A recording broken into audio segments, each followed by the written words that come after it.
Hello, everyone. Welcome to the Wired Nerdy Podcast. This is episode number 37. My name is Keith. I'm here with my good friend Doug. Doug, how does 37 find you, my friend? That number keeps going up. It is. It's going up. I heard that our subscribers are going up. I They just are? want to tell everybody thanks. Like, subscribe, whether you like the audio format, video format, a little bit of both. We got it all. We appreciate it. That's right. We aim to please, whether you're a video person, audio person, on all your favorite major platforms. And Doug, don't forget about the merch. The merch. Yes, I mean, absolutely. I always It's have, getting cold out here. like We at need this. Got my coffee Wired Nerdy cups. bottles. Yeah. Get you a little warm drink, coffee cup, hot chocolate. Also got those hoodies. Yeah. Yeah, Perfect for nice. fall. Christmas is coming, Doug. How about it be Yes. a Wired Nerdy Christmas? That's what I'm thinking. It should be. Absolutely. Enough self-indulgent plugging. So let's cue up the nerd news. Nerd News. All right, Doug, I'm going to have you take this first one as I get. Now, I know you're excited about this. I'm going to get the screen share up. But go ahead and set the stage for this, because this is pretty exciting. No, as soon as I saw this, I don't know if you sent it to me, but we talked about it as soon as we saw it. They released and Amazon Prime Video released a picture, and it's a little pit boy, 4/12/24. So we believe that the new Fallout series set for Prime Video is going to come out next year. Yep. Super excited. April. They've released a couple of details about it, not much, but I just hope they do it really well. Exactly. I think they will. This is exciting because it's really a great story.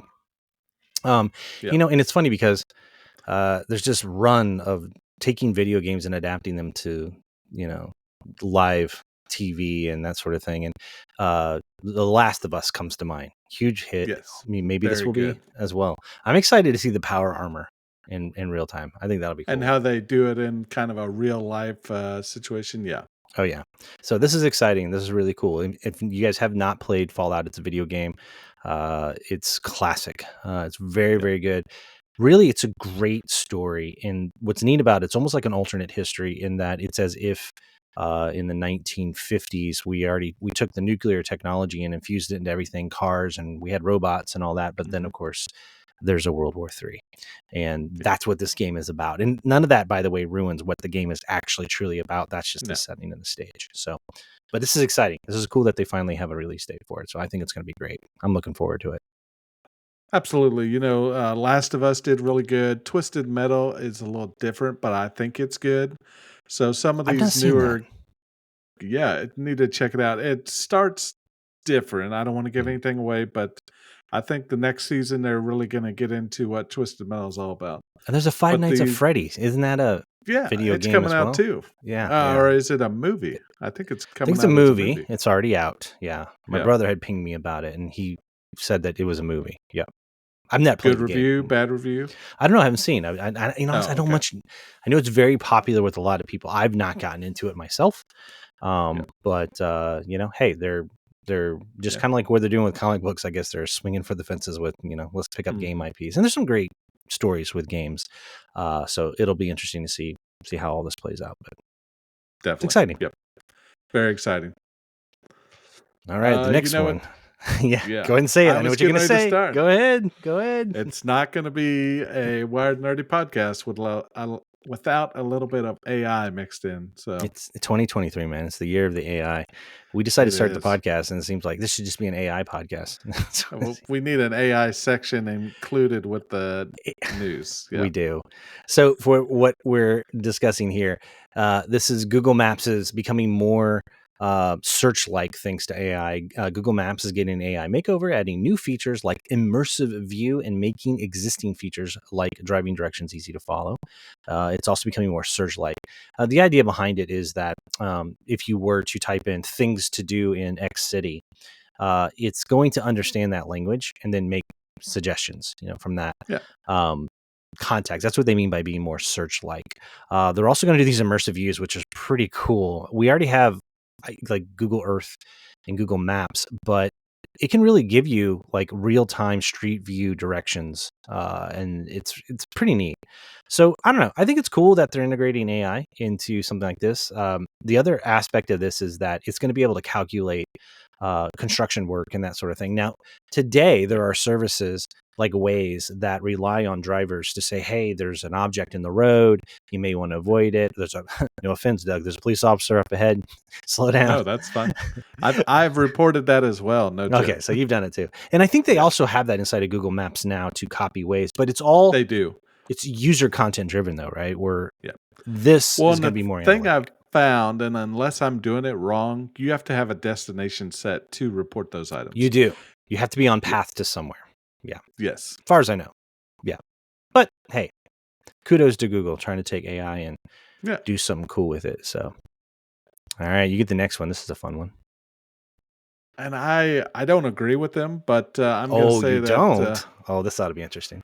Go ahead. Windows Phone and mobile phone giving up on it, it was a mistake. So first of all, what's the headline? Let's start there for our audio So listeners. the Microsoft CEO admits that giving up on the Windows Phone and mobile phone was a mistake. If they go back to the tiles, this is where I'm going with this. Okay. I I'm don't following you. like Windows 8 and I don't like the tiles. Many people agree with you. Yeah. Many people agree with you. And to kind of explain it to those out there and tell me if I'm wrong, but instead of kind of the traditional smartphone with apps and stuff, you had these tiles and they were just kind of like a phone full of widgets. And well, to explain a widget, it's like a little calendar or a temperature gauge or something. But Yeah. I wasn't a fan of it. I mean, I actually had one for a little bit. I thought it was terrible. I got rid of it right away. So Yeah. So I agree with you on the user interface for sure. The phones themselves, this is kind of like, did you ever mess with one of the Microsoft Zunes? They were featured in Guardians of the Galaxy. It was their MP3 player. Did you ever mess with one of those? I did, but shout out to one of my buddies, Steven. I believe he still has a working Zune, They and were good he devices. loves that thing. Oh, He says yep. he if they still supported it, he would never go to anything else. So shout out to Steven on the Zune. They were great devices. So Microsoft Yeah. was doing some cool stuff. Now, what I will say is NVIDIA, oh, sorry, I missed this wrong in, not NVIDIA, Nokia was the company that was developing the Windows Phone. And the hardware was good. The screens were awesome. They were good phones physically. Like the form factor was good. I Mhm. would definitely say that the blunder was the tiling system. They were trying to do this pseudo thing with Windows 8. Windows 8 did not do well in the PC Yeah. space. But what's even more interesting about this is that Microsoft has more missteps than this. In the article, it points out, and these are things that I actually had forgotten about, in that they missed the opportunity, Microsoft did, to purchase Yeah. Android, and then, of course, Google picked it up. I mean, that's a I big mean that blunder. looking at it now, it's like, oh man, who said no to that? Yeah, they said here that Bill Gates said that his greatest mistake ever was Microsoft losing to Android. Google acquired Android in 2005 for $50 million. Which So is probably a steal by today's numbers. that's Yeah. oh my gosh, it's yes, they've made money Yeah. hand over fist in that. Um, so then there's the funny things about former CEO Steve Ballmer, famously laughing at the iPhone, calling it the most expensive phone in the world, and it doesn't even appeal to the business customers because it doesn't have a keyboard. So Man, was he wrong. I know. That's the thing. It Yep. happens. So yeah, here's what I think. I think Microsoft sees the opportunity of the mobile phone market. I think they see how well that the players are doing in the space, specifically Google with Android, obviously Apple, and I think that wish that they were a player in it. It's just I think the way that they approached it was a bit off Yep. in the way they structured the OS and that sort of thing. So, but it's not the first time a CEO has said that they made a Yeah. mistake. So I would like to see another contender because it's options, really right? flip phone Mm. for those kind of people. Flip Yep. phone or Android or Apple or iOS, I guess. Yeah. So Android, For iOS, smartphone. and then kind of other flip phone, Hmm. which are being phased out. Yeah. For So they have smartphones, you don't. something. Yeah, absolutely. I don't know that they should go back to the tiles, but if they can develop a new system, a new operating OS area, I think that might be good for everybody else competition wise. Yeah. and innovation wise. Yeah, So potentially. It never hurts to have competition. So yeah, it'll be interesting. And who knows? Maybe this is a little nod at a hint that maybe they'll be doing something. Now, I will say they do have today. They have what are called Surface Duos, which are a hmm folding phone. They're not. It's not a flexible screen yet, but it's running Android. So there are Windows, or should I say, it's not a Windows phone, but it's a Microsoft sponsored phone, but it's Android based. So, yeah. all right, this is bad news. Looks like we Yeah. always talk about this, just like us talking about AI. We're talking about streaming services. Almost every freaking streaming service is increasing their price. Yeah. Started with Netflix, and then Netflix is doing this stinking locking out password sharing, and they're increasing the price as well. Looks like Apple TV Plus is getting a price hike, and this is one of the more affordable ones. I mean, it was $6.99 a month. It's going to go up to $9.99 a Cheap. month, Yeah. and there's great stuff on here. Great content. Yeah. Oh yeah, it's awesome, but it Going stinks. up. Going up. So, and this is one of those things that just I think is inevitable. And I saw a meme recently where people were talking about how now with the prices getting where they are, if you were to combine the pricing of the new structured payment plans, you're paying just as much as you were for satellite or cable. So we're Yeah. not really gaining anything unless you drop something, but then you're going to be missing out on a show or something like that. Well, and I think they're starting to realize that, I joined the DirecTV crowd with everybody else. They give you 1 to 2 years at this price, and then after that, it just shoots up. Yeah. And I think it's the same thing's happening over again. But they're not telling you, and they're not giving you a deal. It's just, oh, we got this many people, let's raise it up. Yep. And they have what they call new pricing structures on what's called Apple One. Now they have an individual tier, it's $20 a month. They have a family plan, which is probably addressing how they're going to tackle the streaming, multi-streaming thing. $26, and then a premiere, which is looks like $38. I'm rounding up. So I don't know, man. It's getting expensive. May have to Yep. reevaluate. Now, to explain the one to everybody, Apple One, it gives you access to the TV Plus, Apple Yep. Music, and Apple Arcade. Arcade. Yep. Arcade, I believe, is similar to what Google has, where you can download any game you want. You don't play. You're not paying for it, sorry, Yeah. but you can play it. So It's unlimited plays. Yep. yeah, Yep. without Thank you an for that call out. iPhone, without an iPhone, I don't think this applies to me. I won't use the music. I won't use the arcade. Yeah. So I would be at the, I believe, $12.99 price point. And as would I. I use a different streaming service. Gaming. I mean, and if you have an Apple TV, you could do the Apple Arcade's kind of cool. If you had an iPad, or if you have an iPhone, which I have all those, but I don't do gaming on a mobile as much. So, but if you're into that kind of thing, I get it. So it's good. Thank you for the clarification on the one there. I forgot to mention that it adds those other services, is not just exclusively content viewing. So, all right. You want me to take this one? Yeah, I'm very excited about this. I'll kind of give the title of the Beatles' final song is coming together through the power of AI. Another AI story. I believe they are doing the same thing that Michael Jackson did. They did it with Tupac, I believe, to kind of use his voice to finish some unfinished songs. Yes, they are.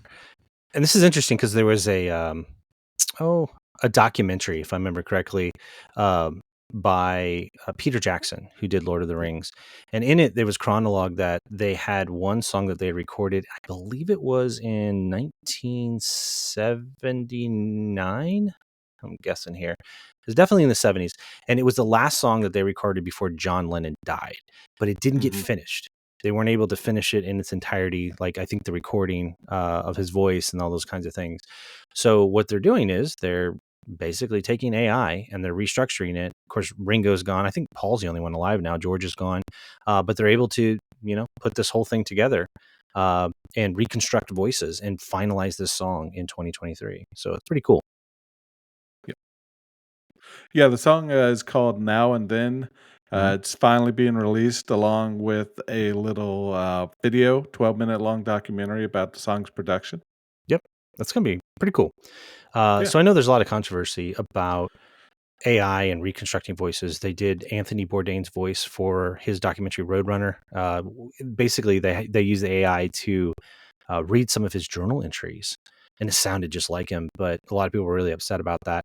There's this whole thing about it. But in a situation like this, where you have the surviving member of the Beatle, obviously, I'm sure family like Julian Lennon, they probably had to weigh in on yes or no. If it accomplishes something that can be enjoyed again, I don't know. I think this is a brighter side of AI, in my opinion, as long as everybody is, up to par with agreeing to do it.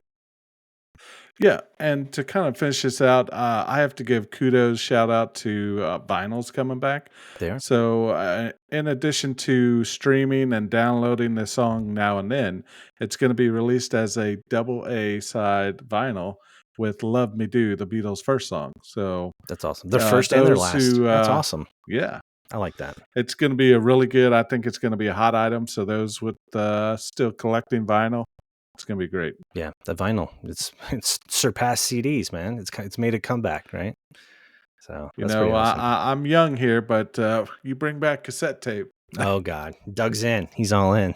All right. This one is I just think interesting because of the data, and you're not gonna. It's funny. I read this to my wife, but go ahead. Yeah. It's hilarious because you can't really. I'm gonna try to zoom in on it here. You can't read it well. So let me get this. So oftentimes we'll get a data metric that just says something about the world, and this blew me away. Deodorant sales have surged as workers return to the office. This is a data trend where they show from 2022 second quarter to 2023 second quarter that deodorant sales have skyrocketed back to almost normalized levels, and they're blaming it on work from home. Doug, I don't know about you. I work from home every so often, actually quite a bit. I wear deodorant every day. So what's up? Too. I mean, not to talk about my personal issues, but hygiene. Not wearing deodorant even at home. I don't. And I'll say this out here. You can censor this. I don't like getting high on my own supply. I like to smell fresh, and I just thought this was a weird the right saying, but yeah, I had to throw this in there because I did. It's just so weird, and it's so funny what data tells us, and this tells us that people apparently have terrible personal hygiene whenever they work from home. But yeah. I don't know. I mean, everybody's got that one guy in the office that this might apply to. Now, we're not going to call you out, but we're calling you out. What's funny is I was the guy that even when I was in office, I always carried either a spray or a stick of deodorant in my messenger bag to freshen up before meetings because, it's just, I don't know, man. I don't want to stink. I don't want to be that guy. So, no, not at all. Anyway, we thought that was a weird one, so we decided to absolutely to include it. So that does it for our Wired Nerdy News. Now, today for our main topic, we have a special guest, our good friend Alex, and we are going to be talking about a very special game called Star Citizen, and we are very happy to have him. So let's go ahead and usher that on in. Hello, everyone. Welcome to this week's episode, and we have a special one for you. It's been a while since we had a guest. This is somebody who I've wanted to have on for a long time. One of my dearest friends that I've known for a very, very long time to talk about a very special video game. So before we get into who he is, let's just talk about what that game is. That game is Star Citizen. You may have heard of us mention it before. If you're into gaming at all, it kind of has a mythical background to it because it's not like any other game that you've ever experienced. So Starfield essentially started around circa 2012. Its creators, Chris Roberts, he got famous for developing a game called Wing Commander in the 1990s. And then from there was a whole series of hits. We've talked about it before. In the late 90s, he went into full motion video with Mark Hamill, who was Luke Skywalker, starred in them. And so he really did some really innovative things with a company called Origin Systems that technically no longer exists because Electronic Arts bought them out. However, he always wanted to get back to basically recreating Wing Commander, which is a space combat simulator. And so he decided to go about a unique way. Instead of going with the traditional publisher, he decided to do crowdfunding, where people invest their personal funds into the game to get the capital that they need in order for it to be developed. That started all the way in 2012 is when they first launched their crowdsourcing campaign. It has ballooned since then, and it's just known, it's broken records as one of the biggest crowdsourced video games of all times. However, there's a lot of controversy tied to it because it's only still in alpha phase, and here we are in 2023. So now for our guest, Alex, who I've known for a very, very long time, and he is definitely one of us here at Wild Nerdy. And we were having lunch, if I remember correctly, and we got to talking about this game. I didn't realize how entrenched. Now, I was an investor into it, and you though went off on a rant when we had lunch. Like, I got to have you on the podcast, and I told Doug about it. I was like, we got to have Alex on the podcast because he's in deep, and we got to talk about this game and kind of get into it. So, welcome, Alex. Thank you for joining us. And Doug, I'm going to let you. I did my little rant. I'm going to let you start with the very first volley to throw at Alex there. So, thanks for having me. By the way, no, definitely excited to be here. Yeah. Yeah. Hey, appreciate you coming on. I think we need to start at the beginning of what made you first want to invest in Star Citizen. Make sure I call the right thing. Doug, it's interesting you ask. I was at work. I was an intern. Started my career, and one of my peers was not really peer actually. You could call him a mentor. He was a jerk. He was a real jerk. Yeah. He was telling me about this game. That this mythical figure, Chris Roberts, had just announced as a Kickstarter. I didn't know much about Chris Roberts. Now, I had played Privateer back when I was probably too young to really make much progress in it. But I had played like Freelancer and was a big fan of that genre, the kind of space combat, especially the scale that games like Freelancer had. And so I checked it out, and I backed it. And Keith was that individual, so this is all his fault. It is my fault. But that's kind of how I originally heard about it. And I originally backed it in June of 2013, and then I kind of just let it sit. There was no playable alpha really for a while. No, it took funding, right? It was just funding. Collecting money. They just kept destroying funding records, and at the beginning they kind of had milestones. They're like, every $1 million they would increase the scope, and then they stopped that at about $70 or $80 million. I think they got rid of those, but that's kind of how I started. How I got involved in all this. So he's blaming me, and what's funny is I kind of forgot that that was a long time ago. Yeah, and I was really excited about it, but we'll get into this here in a moment. We talk about frequency of play, but I'll go ahead and do my own admission. Okay, so up to this point, they now have a playable persistent universe that's multiplayer. They also have running parallel to that, which we only saw recently, a single player experience. It's called Squadron 42. They just had a big launch video that actually you sent me, which triggered me, Alex, to be like, we need to have him on the podcast. But I'll admit, I'm in the game right now. You can buy ships, and they're different sizes. Some are carrier size, some are really small. Oh man! And so every time they have a release, they reset the universe. So it's like you're starting over again. But it's in alpha. Keep in mind, that's not a beta. All right, for those of you that don't know, that's very early on. Okay. So it is playable. It's got a cult following kind of on Twitch. I'm in for about $75. I put $75 in. I may have re-upped at least my ship 3 times. I might be at the $100, but I just stopped because I was like, okay, they're not releasing anything. That leads me to Alex. How many ships do you own? I own 1 ship, and I'm in. Now, if you don't want to talk money, that's fine. It's your call. Yeah. But I don't mind sharing. So I had to count. You asked me the question. You had to count. I have 24 ships. 24 ships. Oh man! Oh, now that can mean a lot of different things. Like you said, there's the ship prices just kind of start at $20 to $40, like the individual ships for and these are like snubcraft or like a very small ground vehicle. I think the minimum pledge to actually get a copy of the game and access is $45 or $65 right now. It kind of depends on when you buy the base. Yeah, the base to get like a base starter ship and have access to play the game. Up to, I think the most expensive pledgeable ship in the game right now is it's a destroyer called the Javelin, and it's $3,000 to back that. Yeah, and it sells out every time. It's limited sales every time it comes up, and it sells out every single time. People are dropping $3,000 on fake ships. Yeah. And I was just and wanting to confirm one that. fake ship. Yeah. Wow. Go ahead, Doug. Go ahead. No, you confirmed my question. I'm thinking 3,000 real life No, dollars, real not US. in-game currency No, dollars. Yeah. no. No, Man. and you can't fly the ship. It's not out. Yeah. Oh, So let me explain okay. that. So you have Yeah. what, 24, right? 24 ships you Yeah. counted. So grand total, there have been announced 221 ships and vehicles. Only 160 are readily available in game right now. So the Javelin you were talking about, is it one of the ones that they haven't actually It is released? not none of the capital ships. There's one capital ship in the game currently, and that's the Origin 890 Jump. It's like a luxury yacht. Do you own that? I do not. Okay. No. I had to ask.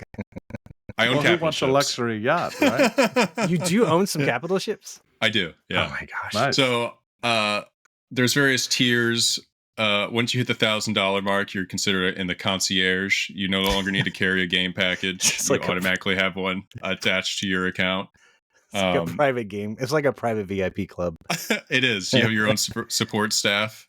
Like on the ship? No, like in like RSI employees that answer tickets. You go through a completely different support system after that than anyone else. Real people. They're like not like assigned to you, but No, they're no. assigned specifically to concierge members. Yeah. So if you have a problem, and You message them. Yeah. Whoa, I did not know that. I had no clue. Wow. Yeah. See, I told you, Doug, he was big time. Yeah.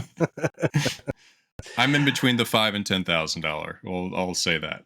That's Okay. where I'm at as a backer. That's incredible. Impressive. That's very So impressive. how often are you Call it playing this impressive, game? or there's other words you could use. Yep. Go ahead, Doug. No, you guys go ahead. I was going to say, how often are you playing? Weekly, daily, monthly?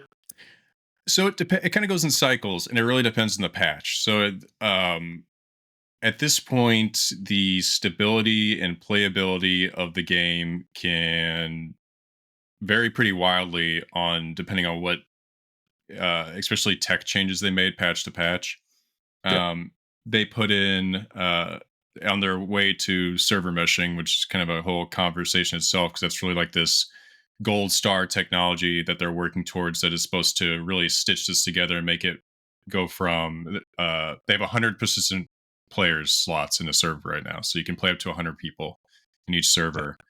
And server meshing is supposed to be the thing that turns this into more of like that MMORPG experience where you're have everyone's a part of a persistent world, and so that's like the core technology that they've been talking about. They talked about it at the CitizenCon. They've been talking about it for years now.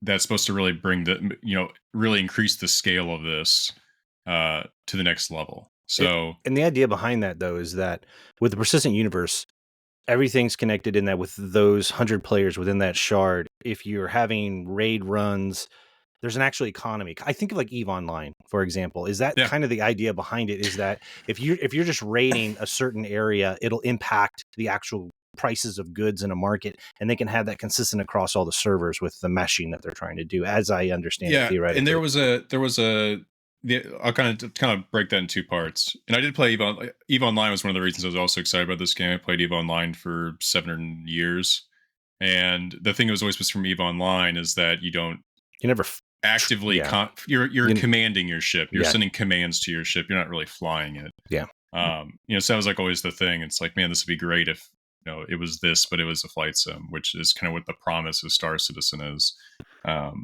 So the idea is that while it's supposed to make the world feel more alive, really, the server meshing concept. You might not have everyone on one server. You won't see everyone. But the idea is that each server layer will be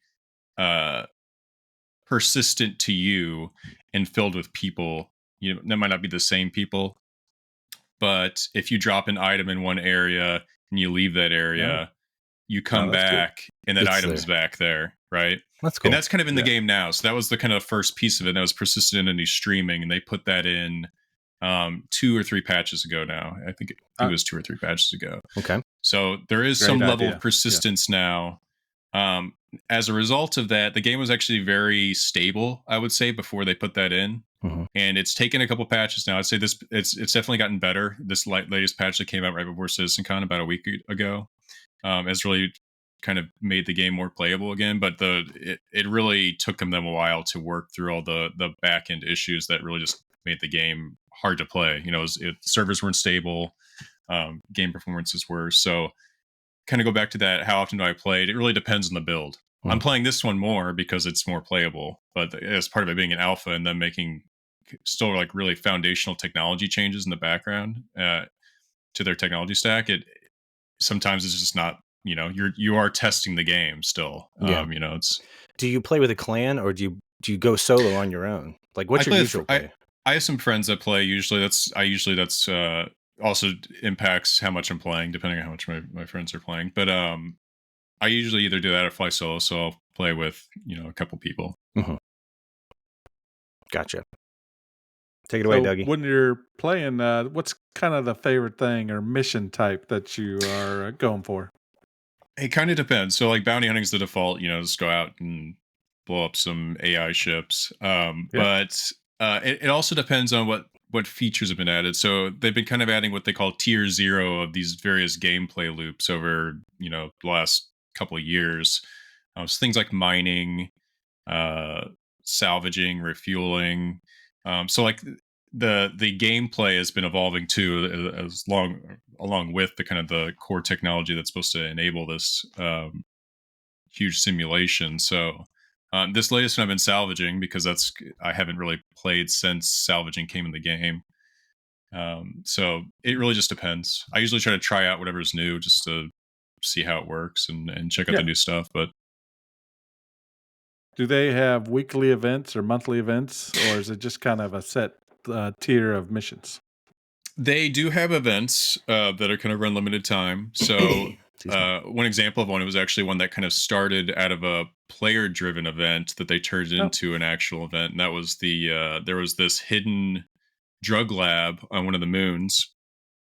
There was no marker to it; you just had to find it or know where to find it. So you had to know when you're looking at the planet what features there were, because since you actually fly out of the planet, you can't just, and there was no way to quick travel to it or like quantum jump to it. You had to manually fly to it, so it was kind of hard to find. But it was this one little station that sold drugs that were incredibly valuable. And so you kind of had this emerging gameplay come out where at first people were going down there to make money, and then you had people that were going down there to stop people from using it, almost acting like a quasi law enforcement, Police, if you will. Yeah, very cool. And so they kind of turned that into an actual event where now it's marked on the map, and they have this, they'll have a weekend or a week where they have that as an event. It's like a big war, basically, of people trying to run guns or to run drugs while people trying to stop it.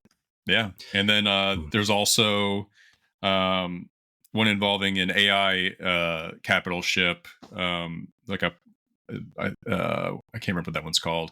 But it's an event with pirate things going on all over the system, and it culminates in this fight with an Idris, which is probably the second largest capital ship in the game right now. Not flyable by players, but they had the AI version probably from Squadron 42 done. Gotcha. So you can fight that. And it's important to note that not only can you fly your ship, you can get out of your ship and walk around, and there's a first-person shooter element to it as well. So you can board someone's ship. You can walk around a factory if you were to land on a planet at, like what he's talking about. So there's a transient side to this part of the game too that we kind of forgot to mention, which makes it interesting because you can fight in the air, boots on the ground as well. So, that's one of them. Even in its alpha state, there's not really anything like it on the market. Like Elite Dangerous tried to and basically destroyed their game in the process with the latest update. The Odyssey release. I stopped playing Odyssey. I was a lot of people ever did. Yeah. I was huge into Elite Dangerous, and then they added the first-person shooter thing. I tried it. I liked that I could walk around space stations finally, but it broke the game. EVE Online tried the same thing. They tried to make I didn't know they did that.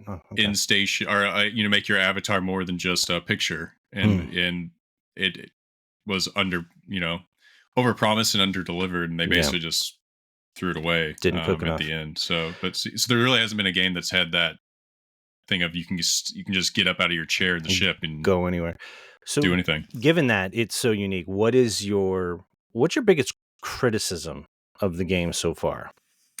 I think the same thing that's enabled Chris Roberts and Cloud Imperium Games to take on this whole thing is also one of the issues. They don't have a publisher holding their, there's no Scope creep.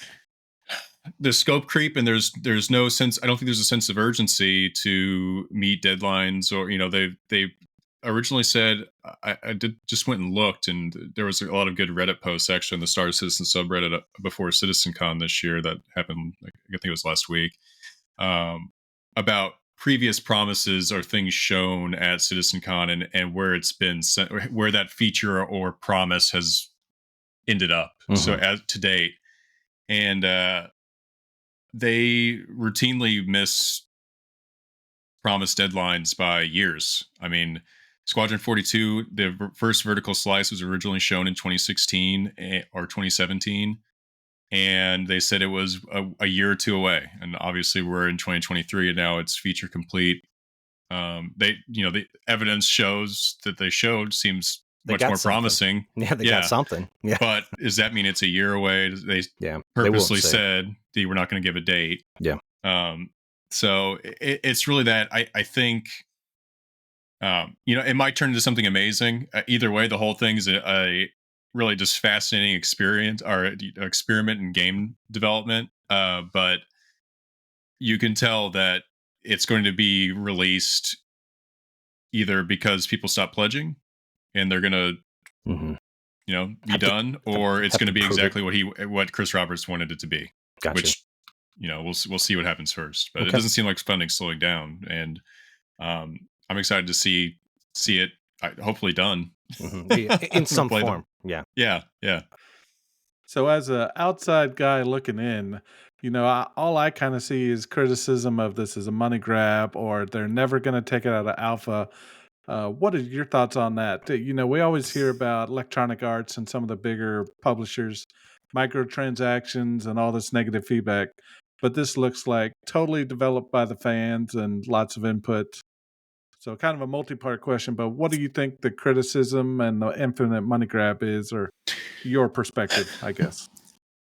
So you don't have to. I think the headlines are grabbed a lot by the total funding number, and then like the whales, that have spent large sums of money on the game. But the fact of the matter is, you don't have to spend that much money. You can, it's a good point.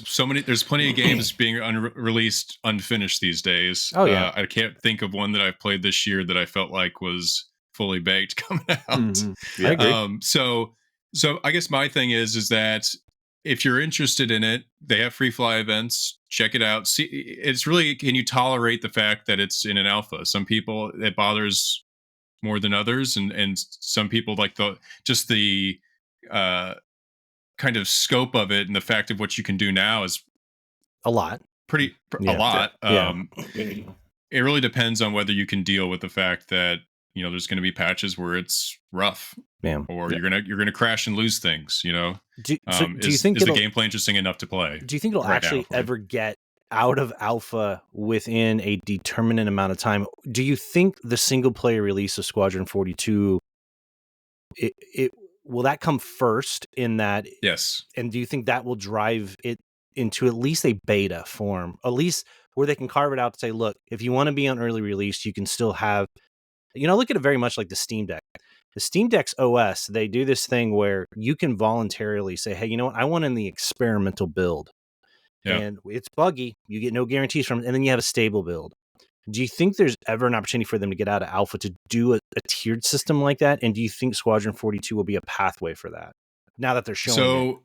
Squadron 42, from what the kind of leaks have been, and some of the internal leaks from Robert Space Industries as far as what's been going on with the development of the game, it sounds like that most of the resources at the company have been working on Squadron 42, that the persistent universe has kind of been second to that, even though it's the main funding source right now. Yeah. So what was told, one of the lead developers said at the CitizenCon that happened last week, that over the last 60 to 90 days since they've are entering this new phase with Squadron 42, that resources are starting to just shift back over to Star Citizen persistent universe to help accelerate that. That makes sense. Now, you never know what, if that's what's true or not. Yeah. True or not, but if you're interested in that kind of behind the scenes stuff and leaks, there's an entire Discord dedicated to that. That's awesome. So go check that out. You can that's really cool. Get your rumor fix. Very cool. I'm kind of jumping around. You mentioned Squadron 42. I watched the trailer today. I haven't seen anything about it. And I mean, I was highly impressed. And plus the cameos, I mean, Gary Oldman, Mark Hamill, Mark Strong. That's where all the money went. I mean, that's what I thought too. The list goes on and on. And John Rhys one of my Davies. favorites, Andy Serkis. There's some great Henry ones. Cavill was one of the pilots that you don't see. He is. Yeah. Yeah. It's like, he probably recorded that way before Superman. Yeah. So I'm jumping out of line. I just had to say that it looks great so far, and I would be interested in getting into Squadron 42. Yeah, it did look good. It was really interesting because no one had seen anything from Squadron 42 in screenshots 4 or 5 years. Oh, God. I mean, they'd literally gone radio silent on it. Nothing. You'd get, as a backer, I would get monthly reports on it that said the same thing over and over again. We refined the AI on the enemy combat, and we've redone the texture meshing. Like it said that every month. There was no zero detail, no videos, nothing. And they had said back in like 2017, there was a developer that said that he had played through the whole thing already. Like it was feature complete. But I think they, obviously probably redid. So from what I've heard of, we're 10 years in at this point. Mm-hmm. They've really remade. They didn't start making the game as it is now, probably till they redid it 5 years ago. Yeah, they also changed the engine. That's the other thing. They went to Lumber. That was a big part of it. They went to Lumberyard, which, for those of you that don't know, that's affiliated with Amazon Web Services, because the idea is for them to do the server meshing, they needed to change the engine because it needed to scale for that persistent universe, and so there were some redos.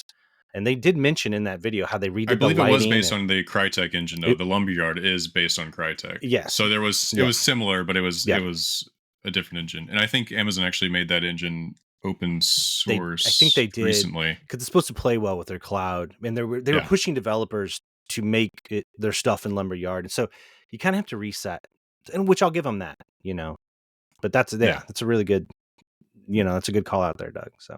Let you take. It was definitely exciting seeing it. I mean, it was the trailer was amazing. It was great. Obviously, and they've never been bad at marketing. No, they're very good at that. Yeah. So I'm going to go back just a little bit, and I know Keith and I have talked before about back in the old days, Super Nintendo, my favorite. All these N64 never released patches, never released updates, and I think that's just part of the world we're in now. That's going to happen. Oh yeah. Mm-hmm. But looking at Star Citizen, what is like the most interesting glitch you've ever encountered? I can't think of an example now, but games have had famous glitches, and it turns into memes, and it turns into videos. There's some doozies. Before you answer, I'll just tell you. Recently, I only jump into it about once a quarter, if that, maybe once a year, to see what they've done. The last time I played, I swear, is back in June. I got out of my ship. On the landing pad, and it sunk through, and it just fell into space, and then I couldn't get it reclaimed back until the server cycled over, because it didn't think my ship had died, so I couldn't reclaim it. It was a whole thing, and so I've seen my ship sink into things, or just flip over on its top side while I'm in it, and then I can't open the door to get out. So that's been mine, but I haven't played nearly as much as you, so I bet you've seen some things. Oh man. I died randomly walking. Yeah. You're just walking in your ship. You go over a lip of a door frame and just take a whole bunch of damage, fall over dead. My ship is blown away. They added wind on one patch, and I don't know if they didn't have the masts right in the ships, but you get your ship on a planet, and you would see just lifted up and thrown into the mountains like a kite. Yeah, like a kite. And you're just like, I guess I'm just stuck here now. I guess you couldn't have anybody pick you up unless you called somebody, and you're and you can set beacons to have players do that. There's a whole so you were thing stranded to do that on a planet. I mean, there's a back button, backspace. If you hold it, it just Yeah. kills your character. Okay. So Oh no. you just start over. You're not losing anything. It's Yeah, that's good. beta at this point, or alpha. Yeah, alpha. So yeah. it's it gets wiped. You can reset your account anyways. But Okay. So ship blowing Yeah. away by winds. that's probably my favorite one. Is the ship blowing away. It was Yeah, more that's crazy. entertaining than like the aggravating ones where it's like you're just walking and you break your legs, or There's some good videos out there if you ever want a good laugh, Doug. Yeah. Go to YouTube, Yeah. just type in Star Citizen glitches, and some people have captured them. So I watched a bunch lots of today. T-posing. yeah, yes. The first one I watched was Jack Frags. I watch him a lot. He was playing with some buddies. They were introducing it to him. I guess he stood up during the flight and his little body ragdolled everywhere. They said, Jack, this is like a plane. You got to sit down, tray tables up, everything. So that was hilarious. That's awesome. If you do it, so they probably did a quantum jump, because I think that can happen sometimes if you're standing up when you initiate it. And once you start it, as long as you don't like open a door and jump out you're usually okay, but you can get caught where you're moving around and someone else does it. He couldn't move. Yeah, that's pretty funny. So, given that, there was just the Citizen Con that they had last week. What are some of the current or upcoming features that you're most excited to see coming down the way? So they showed a lot of cool stuff. You never know how. I will say with this one, there's a lot more developers doing in depth and I think more believable. They've had like the famous one was like I think it was 2 years ago. They did this kind of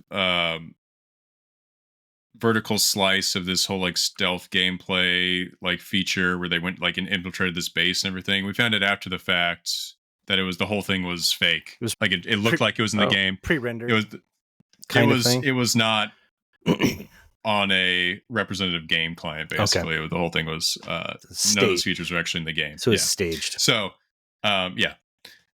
this one I found it was a lot more focused on core technology additions that are coming, which I find more believable. What they showed was actually an engine. That's different than it being implemented to the game and the things that come with that at the scale that the game runs at. But overall, the only thing I care about at this point is server meshing. That is kind of what they've said is the bottleneck to a lot of other things happening. And they did show that. Now you don't know how much was running.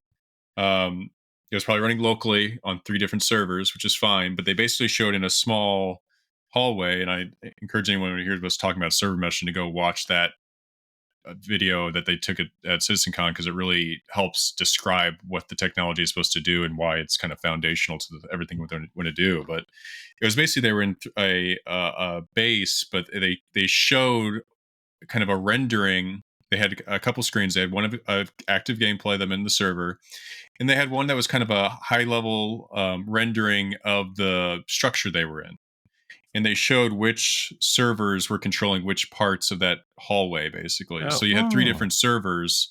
And what they were showing is that, you could see someone cross these basically invisible thresholds. The player will never know that they're transiting between servers seamlessly. That's cool. But they were showing them go across. They were showing them shoot another player across 3 servers, basically, So it was kind of a cool showing of that, hey, this is, at least at this small scale, possible. How long it's going to take to scale that up, and I'm sure there's going to be all kinds of issues with that. But that was at least exciting to see something other than a developer post trying to explain what they were doing, and it's like, okay, is this possible or not? It at least looked more possible. Yeah, that's I think cool. Originally last year said they thought end of this year would be server meshing, and the new system that's supposed to be released, Pyro, is supposed to come along with server meshing. That obviously is not happening. Now they are releasing a standalone Pyro playtest this year, but now they're saying hopefully next year they will have the first part of server meshing in the game. So that's what I'm waiting for at this point. Not I wouldn't say waiting for, but that's what I'm excited about. That's supposed to, according to them, enable this whole scope Stuff of this to open up game. Yeah. Okay. Very cool. Very cool. So that this new server coming out kind of pushes us into our next question of performance. What kind of performance are you getting out of the game? You know, frames per seconds, what everybody likes to And to be look clear, at. everybody, the But game's not optimized at all. That's why yeah, No, what he's asking is a very important question. So it is not. It will underuse your hardware, and you have to really brute force it to get it to run well. Now, I run it at pretty good graphic settings, and I have a 5800X 3D as far as my processor, which is probably the before the 7800X 3D came out, was the best processor you could get for the game. Mhm. I have a 4090. I have 64 gigs of RAM. Dang. I mean, I knew he was going to say that. I can't push much more into it, and I get in a station, like on a plant, like one of the large capital cities, I get 30 to 40 frames a second. On a 4090, what does that tell Now, you? I play with the graphics turned up. I could probably get better than that, but not too much better. I mean, No. So it's pretty punishing. I will say, if you're interested in getting an idea of what it's going to run like, they actually have really good data analytics on their website about this. They have a kind of a matrix that shows frame rates with hardware combinations that they've recorded from players. So you can kind of go look at it and see, this is my processor and graphics card. What are other users with this averaging FPS wise? It's pretty humbling. It is. When you go look at it. Well, and for a long time I stepped away from it because I had a oh man, it was a 2000 series RTX, and it just didn't do well. When it's still at a 3080 Ti, which is the overclocked rendition of it, and 64 gigs of RAM, all of that, and it's still it doesn't do great. I mean, I have a 49-inch curved Samsung monitor, so that's a lot to drive, but I thought it would matter. Even if I play it in windowless, if I change my resolution, all those typical things you do, I still get the same frame rate. It honestly, what impacted it more was upgrading my processor. Yeah. Which is bananas. It was very CPU bottlenecked for a long time. Yeah. It still is. Yeah. Yeah. I will say, when you go into space, it usually gets much better. Because there's less. Way better. Yeah. Less stuff But as far as the worst case you're going to see, it's going to be in the large cities, and you're looking at 30 FPS. Yeah. Probably. Definitely. So if somebody you mentioned, like, they have the open plays for people to try out ships and things like that, but what are some tips or advice you give for first-time players and wanting to get into it? Like, how do they learn? Because there is so much to do in it. There's a lot of buttons. They have a tutorial, but it's awful. I just was reading. I haven't done it. That's what I've heard. I haven't done it. I just read an account from a new player today on the subreddit that was frustrated because they had no idea what to do. Plus, you kind of get this, playing it, especially over time, years now, you kind of know some things like not to do. As far as that will result in a bug happening, or things that are more likely to cause an issue. So you kind of have all this knowledge that you've gained over time of things like, well, I don't want to do this because the game doesn't handle it well. You know what it's sensitive to. Yeah. Right. So coming in blind and then just not knowing what to do, right? So it's like, oh, I grab a mission, and then like, well, what information does it give me to do that mission? Yeah. So things like that, it can be definitely challenging, but I would either, there's a lot of content out there. There's actually a pretty robust Star Citizen content community at this point. Some good YouTubers making stuff. Yeah, at least you're gonna at least see the game. People are generally pretty helpful, at least just in the chat and on the servers. Yeah. People like grief still. That's fine. It's part of the game. But overall, but it really I think the first thing is, if I'm going to encounter bugs, am I just going to be, is that it for me? Like, am I just going to be immediately turned off? That was kind of me, in the fact that I remember the one time I really had a good time with it. I took a mission, and it was a cool little story. I had to go down to a planet. There was a ship that had crashed. I had to go scanner, and I had to find and recover this box, and then just bring it back. It sent me into this cave. I got lost in the cave. I didn't think I was going to get out. I found the box. It was on like a dead body of somebody that crawled in there. I found the crash ship. It was cool. Got out. I spent hours and I had a blast, right? Get back. When I turned it in, like, the game wouldn't register that I had actually recovered the cargo. And I couldn't get credit for the mission. And at that point, I was like, I'm done with this game. Screw it. I was like off. So it frustrated me because you get older, your career, family, your gaming time is precious. I'm not like in my 20s anymore. I don't have like 20 plus hours to game. And it's so hard for me to like invest hours and hours into a mission and then not have a payoff for me. So that for me personally, because, I want the gratification of accomplishment and the bug took it from me. So that was my I think that's a good point too, is that if you're okay with, if you can enjoy just the experience in general and away from making progress in the game, which really doesn't matter at this point. Yeah, it doesn't, because it resets anyway. Because that's how the funnest things I've done have really been nothing game. It's like the emergence stuff that just messed around with my friends where we board upon someone's ship and get in a firefight on their ship and take it or get a crime stat, and then one of us ends up in prison. There's a whole prison system thing now, which you can escape from. And then having someone pick you up afterwards when you're trying to. So it's really the emerging gameplay that to me is interesting. So I don't mind the loss of progress as much. Can your friends help break you out of prison? Yeah. Oh, that's freaking cool. Someone has to pick you up. So that's cool. There's a whole puzzle. Like it's actually really cool. I will say. So you can either go work basically in like these mines, do like handheld mining to work your sentence down. Okay. Now the sentence can be long depending on how much mischief you've been getting up to. That's cool. It can be like very cool. Hours. Oh, that's cool. I or like days. It. Okay. I like it. I like it. Yeah. But you can work it down. So you can either do like the mining mini game thing that they have and these like, that will reduce your sentence, or you can just break out. So it's like you have to go like steal the codes to this ventilation shaft to turn it off. And then you go through and there's all these jumping puzzles. Yeah. Which then turns out to like this time limited thing in the end because you're running out of air. Where you have to go either steal a vehicle, a ground vehicle, or have someone be ready to pick you up before you run out of oxygen. So wow, overall, it's pretty cool. That's cool. That's cool. I didn't know that. It's okay, just like another thing. Oh, yeah, that's cool. I like that. Okay. All right, Doug, I think you get the next one, man. All right. I already did that one. Yep. Make sure we're on fire here. Yeah. So the community, I'm sure, is really invested in this. Are there any mods out there? No mods. No mods. Okay. No one's tried no yet, mods. Right? I don't think you really could because of the nature of the game. Now maybe Squadron 42 will have that support. I don't know, but the whole game is multiplayer. Now there is like a single player. It's called Arena Commander, which is kind of which actually runs great.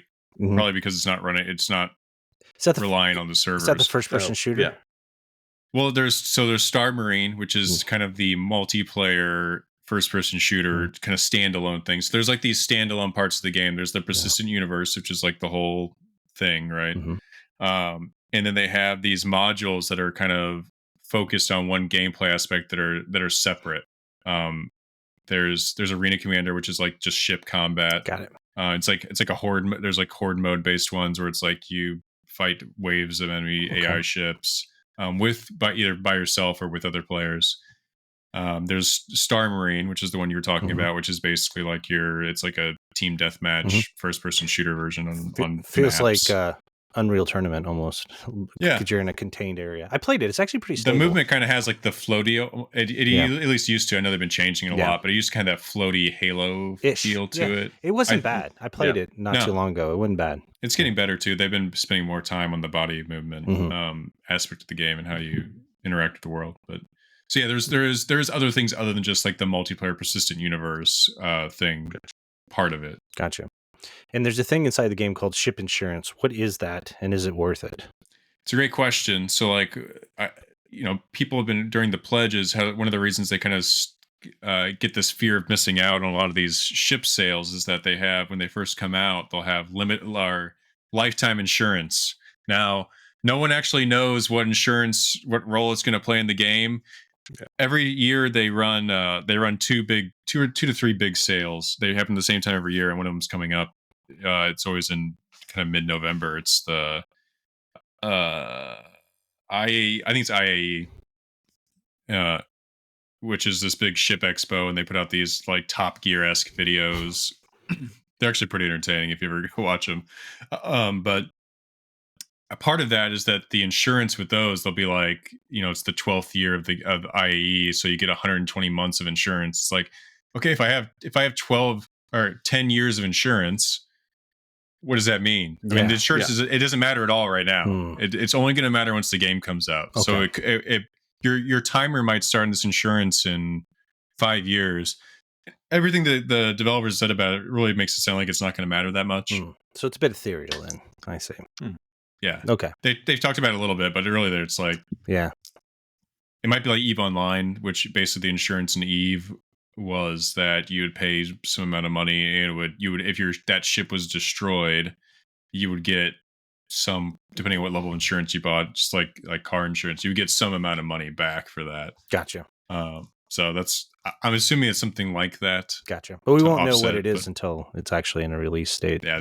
No one knows definitively how much or little it will matter. Okay. Cool. All right, Doug, you got the last one here. Hey, yeah, I've only played No Man's Sky. Keith helped me with that one. Starfield, we kind of both discovered. Made me sound like a at the drug same dealer. time. You guys made me sound like I'm No. I'm getting you hooked. The first one's free, and I'm getting you guys hooked on all this. Skyrim. Let's go back to Skyrim. Amazing game. So he hadn't played Skyrim, Alex, until I suggested it and pushed him. Which one did you? Which re-release did you buy?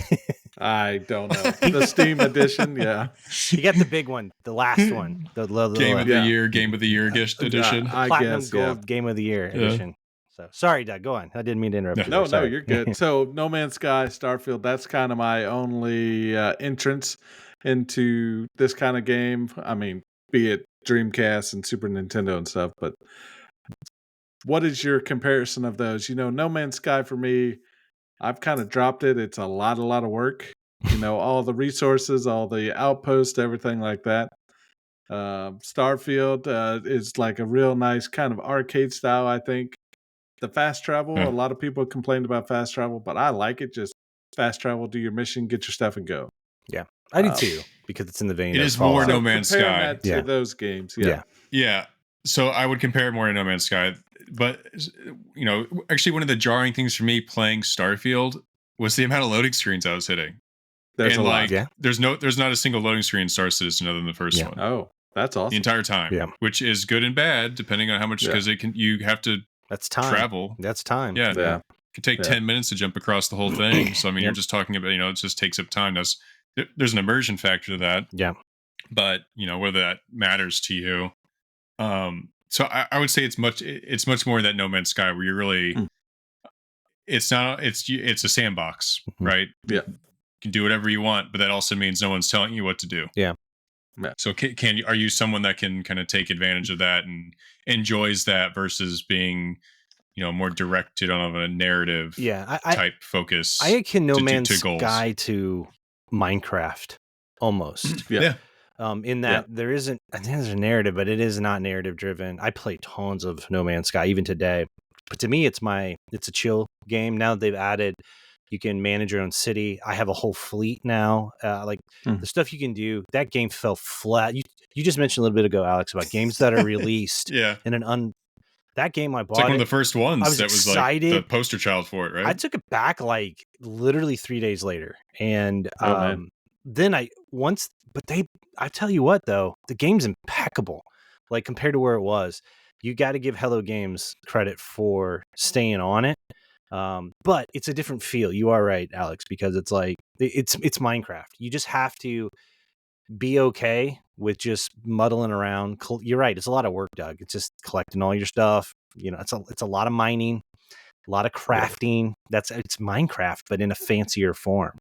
So yeah, definitely. Well, can you create your own fun by thinking of things like, I want to go blockade this outpost for no reason, and just see what I can do if I can lure people here. You could do with a beacon. Yeah.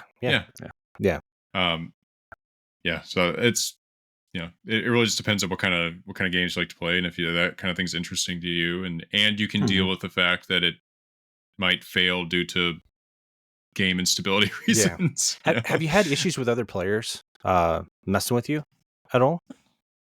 Nothing I didn't ask for. Okay, gotcha. For the most part. So I never got to the kind of person being mad. It's someone else's fun is that I've had people like grief, and they've put in some things. It used to be bad where like people could ram your ship on the pad for just there was no repercussions either way financially or It was a in free the for all. game. There was no crime system at the time. Okay. Sounds like they have one now though, so that's cool. They do, and it's gotten better. It used to be if someone up until this last patch, actually, people could stow away on your ship if they were able to jump on when you had the ramp down, basically, and go hide, and then they wait till you take off and get out of the armistice zone that's around every station, and they kill you and take your ship. You didn't even know they were there.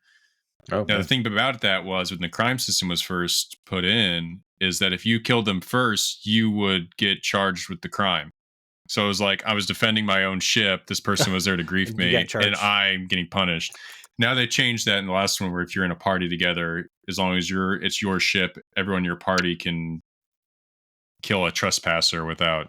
So there's been changes around that have made it a little more tenable as far as the griefing part of it. Yeah, you still have people that are going to pirate you though, because that's what they want to do. That's their idea of enjoying the game. Okay, gotcha. Yeah, but it's not like you wouldn't call it toxic.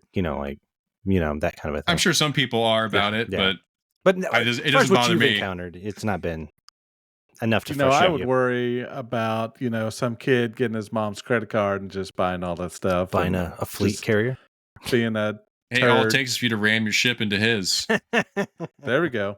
I'd be in jail, or he does that to you, or you go just start chatting up and play the politics game. See if you can get them.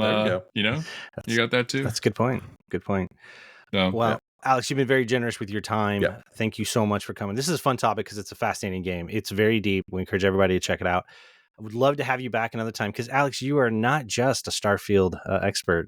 Alex knows all kinds of things about, Doug's into physical security. Alex is into cybersecurity. And one of the things, and I got to mention it because I know you have to know about, Doug has mentioned this, I don't know how many times, the Flipper Zero. Do you know about that device? Oh, no. Doug. Oh, he's got one. Uh-oh. Oh, no. Where is my Flipper Zero? There you go, Doug. I told you. Awesome. I told you I just saw another video for it today. So Doug brings this up. I don't know where it's at. That's okay. Doug brought this up. Like when we do our news, he is so enamored with this thing and what all you can do with it because Doug's into security stuff, obviously. So at some point, we'd love to have you on and let's just get into hacking. Let's talk about how, all kinds of stuff. How deep does it go?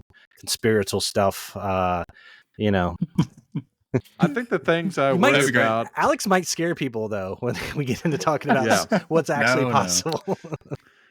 What scares me, I guess, are, gate codes, garage codes, and the little wireless key cards for doors. That's what would scare me. For the RFID or the... you should be scared. Near field. Yeah. What's that? You should be scared. Did you hear that? Yeah. So we're definitely going to... It really depends on the... Yeah, go ahead. It depends on it really depends on like most things and especially in physical security, it depends on how you're using your access controls, right? If you have cards that are, if you can read the card and there's no RFID blocking, some of them aren't encrypted. Or encryption. And you can, if you get it close enough to it, you can just read it and replay it. So there are mitigations for those things. Now, most garage doors, they're old school. They're pretty basic, I'm sure. They're on a... You can just replay that as long as you captures you're by someone when they open it. Garage door RF bands have not changed since they're released predominantly, and that's because of the way that the banning system works with what frequency rate is allowed, for broadcast. And so, that hasn't changed. Cars are a little bit interesting though, because there are car manufacturer. It has changed. So it depends on what year of car you have and what they use for like your key fobs, because even using a flipper, I was able to get a rolling code, but it would only work once, and it took a lot of work to where it would actually probably not be feasible in a timely manner, in the scenario where you were actually trying to use it maliciously, where instead of me just sitting with my key fob just trying to you want to be gone get it to work. You want to be gone in 60 seconds, as the movie portrays, right? That's a blast. That's a deep we can cut. talk about. I don't mind. Love talking about that. Obviously, we will do that. We will have you back on, great. and we will dive into the security stuff because that can go far and deep, and that will be a fun conversation as well. So, man, thank you so much. You've been generous with your time, Alex. Appreciate you, buddy. Thanks for having me on. Thank you very much. Thank you.